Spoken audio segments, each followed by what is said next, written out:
At dito na po kami sa Cruising Dawis, Lucina, Iloilo. At ito, makikita natin, pinakain pala nila yung mga baka natin na i-deliver kay Captain Constantino. Mga kagandang buhay. Kaya samahan nyo kami sa aming journey sa pag-deliver ng ating mga alagaing baka galing po sa Negros.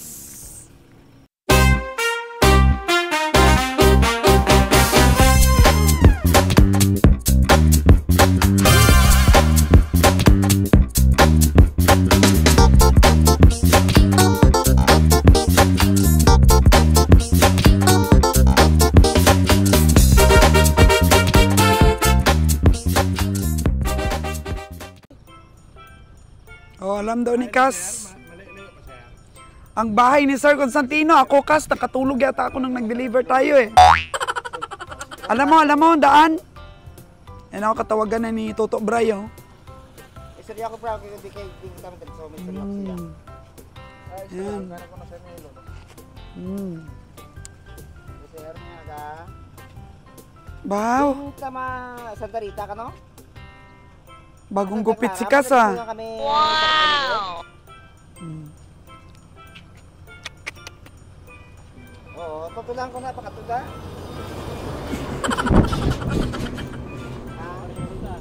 Okay, ayos lang location. Ano sabi mo? Ano sabihin mo sa vlogs ko? Samahan mo kami sa aming adventure. Ano pa yun? Sabihin mo na, binibidyo na kita eh. Tuturuan mo pa ako sa vlogs ha. Change, sasakyan muna po kami mga kagandang buhay at hanap daw sila makainan. Gutom na daw. Si Brian. Oh, hanap mo muna sila. Kasi kami nakaalmusal na eh. Namiss yata ni Manager Bio yung canter niya. Or yung six-wheeler niya, oh. Aww. Na-miss mo, Manager Bio, yung sasakyan mo dati? Na six-wheeler. Saan yung biyahe mo dati nito? Iloilo, Katiklan, kuha kami ng prutas. Tapos mga ano pa, binabiyahe natin dati. Itlog. Ayun nga, no, sa Fresh Harvest Farm, Cow Farm. Ito po yung service dati ni Manager Bio, mga kagandang buhay. Ang Isuzu six-wheeler truck. At ngayon nga po, ginawa ng service ni Kabiyang Roger sa punta sa mga stockyard at pag-deliver nitong mga alagain niya. Dati wing van to eh. Kaya pinagawa namin ng steak truck. Pinagawa namin ng steak. Kaya naging steak truck siya. Kaya ano, pinagsamahan nila ni Bio nito, grabe. Punong-puno ng itlog ito dati eh. Mga ilang thousand ang karga mo dati nito? 4,000, no? Tapos mga prutas sa Olympics. Sa Iloilo. Na-miss ni ano? I-kiss mo na. Na-miss mo eh. Ilang taon mo na itong hindi nakasama? 2 years? Kaya ang pagkikita ni Bio, ni Manager Bio at ng dati niyang service. Ito. Isuzu. Green truck. Miss na miss ni Manager Bio. Yung kanyang dating sasakyan.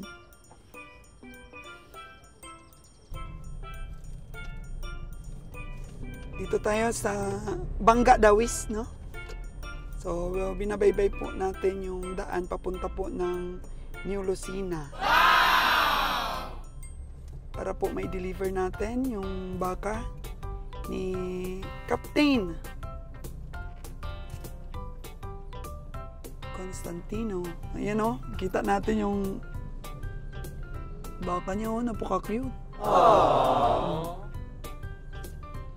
Dalawa pala po ang location natin na pagdideliveran. Ang isa po dito sa New Lucina at ang isa naman po ay sa Uton, Iloilo. So, dalawang farmer po ang ating pagbibigyan ng ating mga baka. So, tingnan po natin mamaya ang mga itsura nito. O si Kas, umakyat pala. Si sabit ang kuryente. Oh no! Tapang ni Kas, oh. Hinawakan lang. Oh no!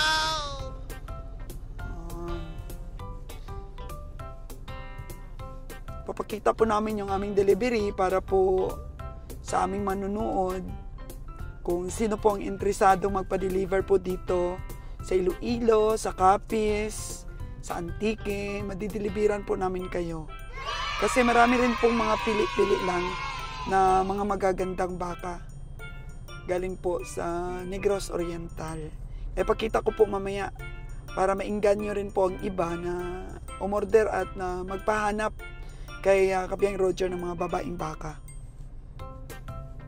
Kasi babaeng baka, upgraded na, pwede pong ipa-AI na lang pag nag-hit. So, maganda na po yun.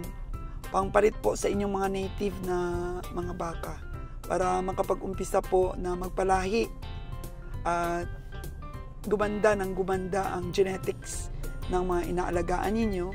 Mas kikita po tayo, mas gaganda po at mapabilis ang ating pong mga investment. Madali po natin mapagpirahan kung maganda po ang genetics natin mga baka. So kung doon po tayo sa Batangas, pwede naman po umorder, pero pwede na pong paumpisa itong galing sa Negros. Kasi marami rin magaganda na baka eh. Marami rin tayong mapili-pili. Selected lang or selection po mga kagandang buhay. So, maya lang, i-feature po natin yung price at saka bahala na lang si Sir Constantino po na magbigay sa atin kung magkano po yung pamasahin niya. Kasi hindi na tayo nagpresyo ng pamasahe sa kanya dahil alam naman natin po na si Captain Constantino po ay makonsiderasyon naman.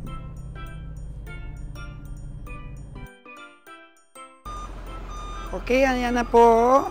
Nagbabaking na ang ating truck. Dito na po tayo sa location ni Captain Constantino. At meron po siyang inahin dito. Yung bagong bili ni Kabiang Roger. Na inahin, mga 1 month pong nabili ni Kabiyahe. Ang price po ay 95,000. 95,000 po ang bigay natin kay Sir Constantino. And then, meron pong 4 dito. 65,000 po ang isa. So, ang ganda pala ng lugar ni Sir, oh. Di kaya mag-backing, Kas? Oh, so sana lang, dyan na lang baba na lang natin. Okay. Wala yung farm ni Sir Constantino. Actually, si Sir Constantino, kapitan po sa barko. At siguro ngayon, kung saang bansa si Sir. Yan. Ito po yung fashion ni Sir Constantino, yung alaga na baka. Actually po, meron na pong na-deliver dito si Kabiang Roger, mga bakang Batangas. Tingnan din natin mamaya kung kamusta na yung bakang Batangas ni Sir. Hello! Saan yung bakang Batangas ni Sir? Dito rin ba? Oo. Hello, magandang araw.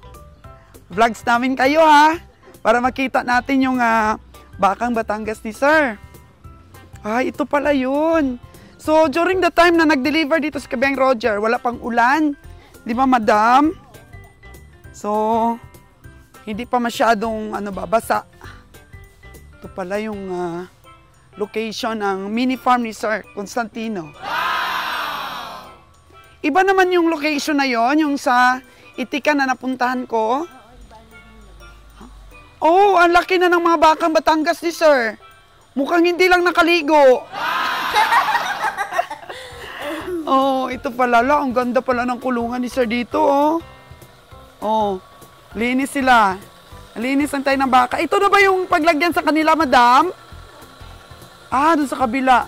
Hala, ang laki na ng mga baka ni Sir, oh. Wow! Oh. Ang laki na. Oh. Tingnan niyo po. Hindi lang nakaligo ngayon yung baka ni Sir. Hindi nila napaghandaan yung ibibidyo ko sila. Hindi napaghandaan ng mga baka ni Sir, ha. Pero ang galing na ng katawan nila, oh. Ang mga baka ni Sir. Ang lalaki. Wow! Ang laki na. Ano po yung bakang Batangas? Madam, mga ilang buwan na ito dito, madam? May 3 na ba? Oo. Yan.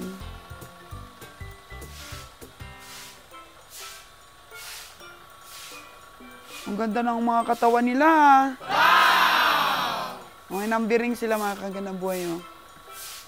Kita natin. Bakang Luzon sila. So, pinapakain mo, ma'am, yung rice stalks. Tapos feeds, madam. Pinapakain din ng feeds. Yan, pinapakain din ng feeds. Wow!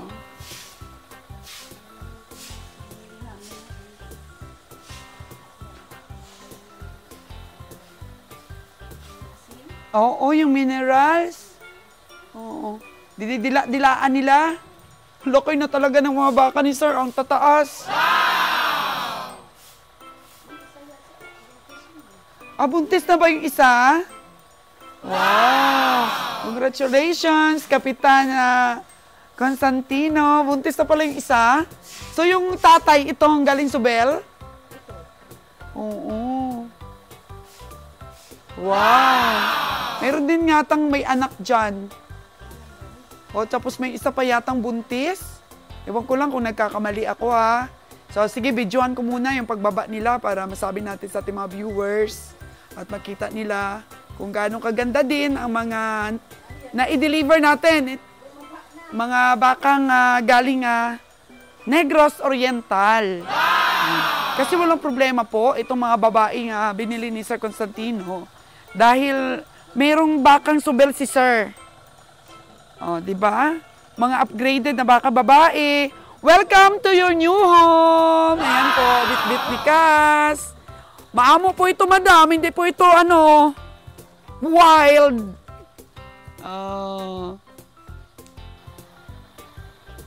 Parang nakaintindi yung mga baka, oh. Winelcome nila kagad yung bagong dating. Wow! Nakatingin sila sa bagong dating. Doon ang puti nito, Kami mukhang brown na.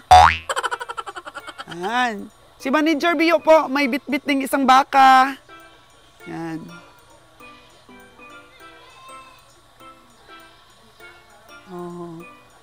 Wini-welcome nila, ng mga bakang Subel. Wow!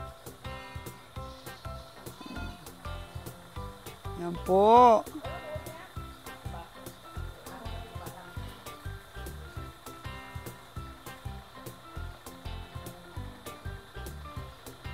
Ang kagandahan lang po ng mga bakang ere, mga kagandang buhay is, sila, maaamo po, hindi po wild.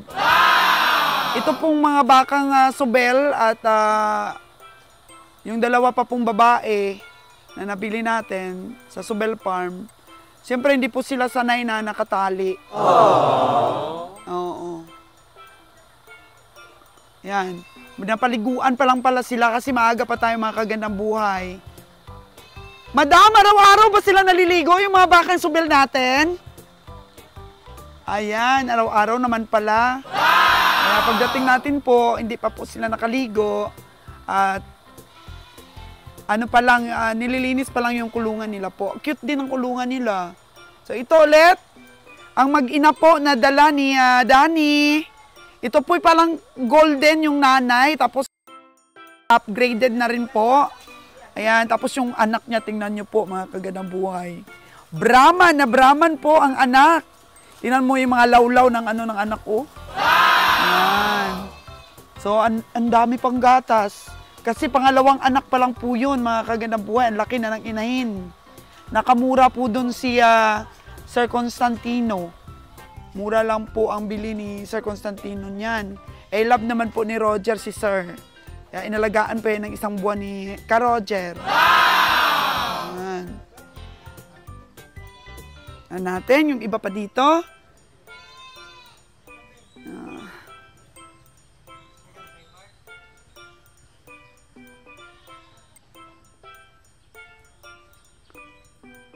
May kambing pa ba, Tuto Bray?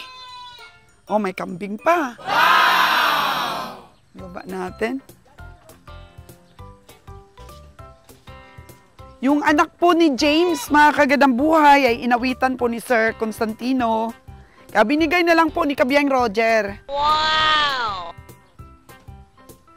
Meron yata 3 kambing.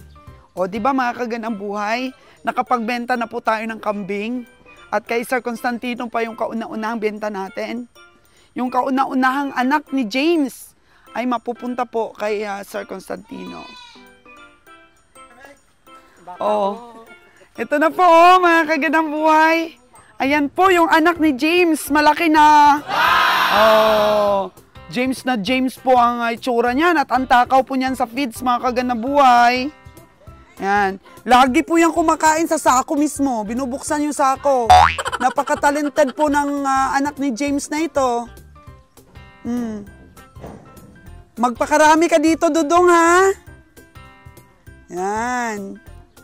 James na James po ang itsura, mga kagandang buhay, oh. Wow! So, una pong anak ni James ay napunta po kay Captain Constantino. Ang galing po kumain ito, tsaka gustong-gusto niya po yung feeds. Palakain po ito ng feeds, kaya ang bilis po niyang lumaki. Wow! Laki na niya. Oh, ito pa, yung isa, oh. Baka, dala pa ni Cass. Mga ilang buwan din natin ilalagaan ng mga baka na to, mga 2 to 3 months na inalagaan natin itong mga baka na to na dineliver natin dito kay Sir Constantino. Yan. So, 5 lahat daw ito eh. Tingnan natin, ito na lang yata yung pinaka-last.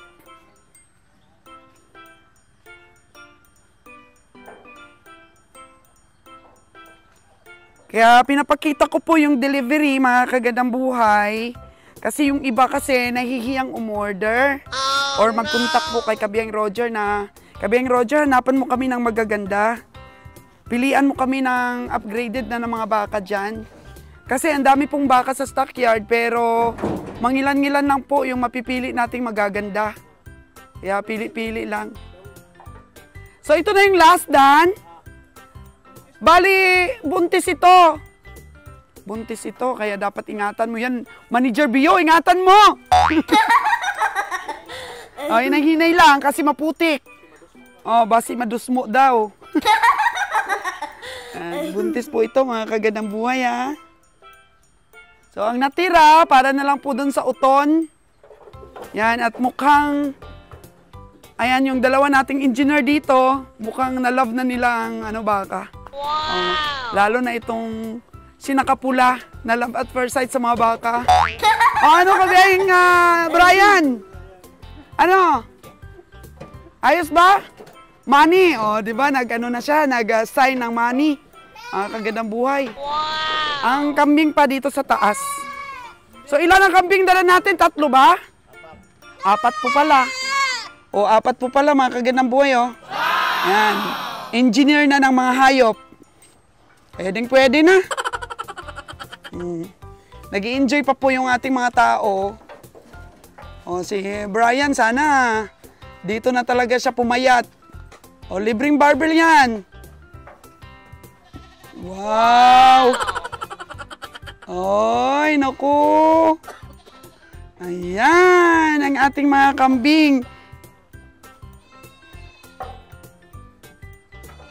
Magkano daw ang isa ng kambing na yan, Brian? Ay, di alam ni Brian. Hindi ko natanong kanina kay Kabiyang Roger kung magkano ang mga presyo nito. Ito pong natira is dalawang tig 35K ito, mga kagandang buhay, at saka isang 25K. Tingnan natin din mamaya itong i-deliver kasi gusto ni Sir dun sa uton ay budget meal lang, budget meal. Diba? Cute-cute. Cute-cute na mga kambing. Ayan po, nakapag-deliver na tayo ng 4 na kambing na ang gagandang mga kambing. Kasi po, alagang-alaga po ito ni Nunoy. Ni Nunoy Edwin. Alagang-alaga po niya yan. At si Nunoy Edwin po ay animal lover. Sa tuwing pong nababawasan yung mga alaga niya, naluluha po si Nunoy. Kasi love na love niya, napapamahal po sa kanya yung mga kambing, mga baka. Kaya napapaluha po pag dinideliver na ni Kabiyang Roger yung aming mga alaga. Ang gaganda ng mga katawan nila, oh. Ang pinakapugi talaga yung anak ni James. Ito mga kagandang buhay, anak din ni Madam. Yung isa na to. Anak din ni Madam, yung kambing ko. Yan. Tingnan nyo po yung mga tinga. Yan. Saan? Ito yung isa para makumpleto pong 4. I think tiga 3.5 ang benta nito ni Kabiyang Roger. Parang narinig ko kanina. Uy! Engineer, buhatin mo daw. Nagpapagaga sa'yo. Oh. Nagpapagaga Oo. Alam nyo, ang mga kambing po na to, ang babata. Mga anak po ni James. Ang babata pa po niyan. Madam, ang babata pa ng mga kambing na yan. Unang anak ng aming si James. Oo. Ayan. So, mahilig silang kumain ng feeds. Pero kunti lang naman na feeds. Kunti lang. Pampalasa lang ng mga bunganga ng mga kambing natin. Pero dito naman parang ang daming damo eh. Madrid de Agua. Oh, wow. Ay, hala, ang dami palang Madrid de Agua dito. Napakasarap yan para sa mga kambing. Actually, paborito ni Manager Bio yan eh. Manager Bio, tingnan mo yung mga kambing nila dito, oh. Hello! Yes. So, ito po yung bahay nila ng kambing. Alam, may mga malalaki din pala silang kambing dito. Ayan po, oh. Wow. Shout out pala kay Farm Boy, no? Ang dami-dami ng kambing ni Farm Boy talaga. Kaya hopefully po, nanonood si Captain Constantino ng mga kambing ni Farm Boy. Ang dami, sir, ng kambing ni Farm Boy. Lagi niyang pinifeature, talagang stress reliever po ni Sir Farm Boy dahil alam naman natin, negosyante si Sir Farm Boy. Ang dami pong mga paupahan yan, mga property. Pero yung saya niya sa pag-aalaga ng kambing, hala, Madam, anong nangyari sa ano niya? Sobrang daming gatas niya, Madam. 2 days pa lang po ng anak. Sobrang, grabe talaga yung didi niya, mga kaganda buhay. Talagang ang laki. Oo. Magandang buhay. Ito po yung kulungan ni Sir Constantino. Nung una pong nag-deliver dito ng Bakang Batangas si Kabiyang Roger, ito pa lang po yun, no? Yan. Diyan. Ito yung furniture ni Kabiyang Roger. Pero may bago dito, mga kagandang buhay, oh. Ayan. Maganda rin yung pagkakagawa niya. Halika nga dito, engineer, tingnan mo yung pagkakagawa ni Sir Constantino, oh. Pakita natin. Oh, peace! Ayan. Tingnan mo yung yung gamit ni Sir Constantino. Magkaiba sa atin, no? Anong ginamit natin doon sa atin? Opo, magkaiba po talaga. Ito po ang ginamit nila is zipper lens. Yung sa atin po kasi tubular lahat. So, anong mas matibay or mas makatipid yung ating mga viewers? Sa presyo, madam, mas maganda yung zipper lens kasi mas mura ito kaysa sa tubular. Pero same lang din sa tibay kung pag-usapan. Kasi nilagyan nila ng mga braces sa gitna. Ganyan. Tapos 4x1 yung ginamit nila yata niya. Or 4, tama. Para may idea rin yung ating mga viewers sa pagpagawa. Mas maganda ito kaysa sa kawayan, no? Opo, mas maganda ito kasi metal na siya. Para sa pang heavy duty, para sa mga bagyo. Diba mga kagandang buhay? Pwede nila tong magaya. Ipakita mo, Manager B, yung konti. Yan, mga tubo, oh. Sa atin, ano pang ginamit natin? Tubo din po, madam, dito sa ibaba. Pero sa taas, puro na yung tubular yung ginamit ni Kabiyahing Roger para mas matibay sa bagyo. Pero okay naman po ito, matibay naman pagkagawa nila. Kompleto naman sa bracing. At nakatipid talaga kasi yung ginamit nila, ordinary lang na yero. Hindi ako para sa atin na color roof. Color roof Para yung hindi ginamit mapintura. natin. Mukhang mas ano pala yun? Opo. Mukhang Mas- expensive yung sa atin, no? Yes po, madam. Ito po yung sa kanila, maganda at simple. Oo. Ito Pwede sa na natin budget. gayahin. Opo, madam. Kasi Para magaan ang budget. Opo. Ganda, oh. So, tingnan natin mga kagandang buhay, yung mga baka nating bagong deliver.